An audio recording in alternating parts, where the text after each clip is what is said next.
Hi అండి. రాగి పిండితో హల్వా, అదే మా సైడు సోడి పిండి కూడా అంటారు.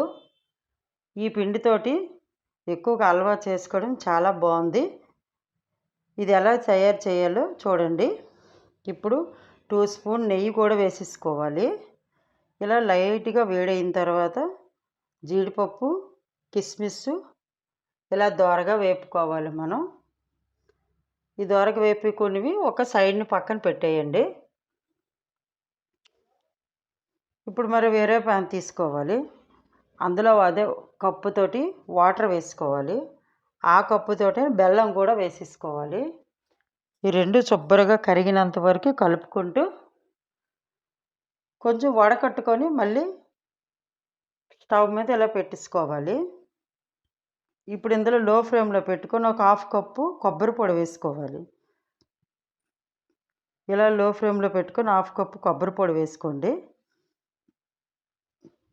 దీంట్లోనే ఒక 1/2 స్పూను యాలకుల పొడి కూడా వేసుకోవాలి. అదే కప్పుతోటి ఈ రాగి పిండి తీసుకొని కొంచెం వాటర్ వేసుకొని ఇలా కలుపుకొని ఉండాలి.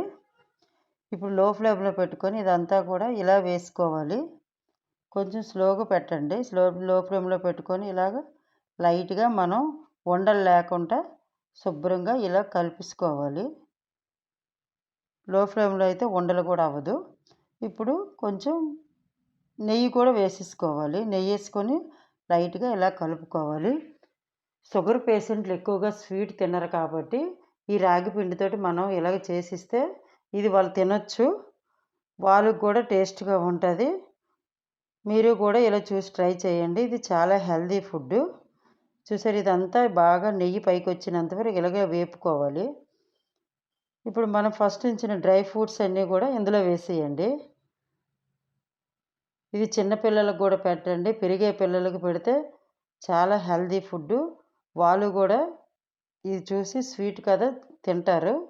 టేస్ట్ కోసం చిటికెడు సాల్ట్ కూడా వేసుకున్నాను.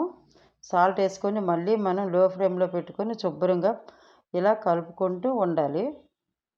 ఇప్పుడు స్టవ్ ఆపేయండి. చూసారా ఎంత బాగా వచ్చిందో. చూసి ఇది కూడా మీరు నాకు ట్రై చేసి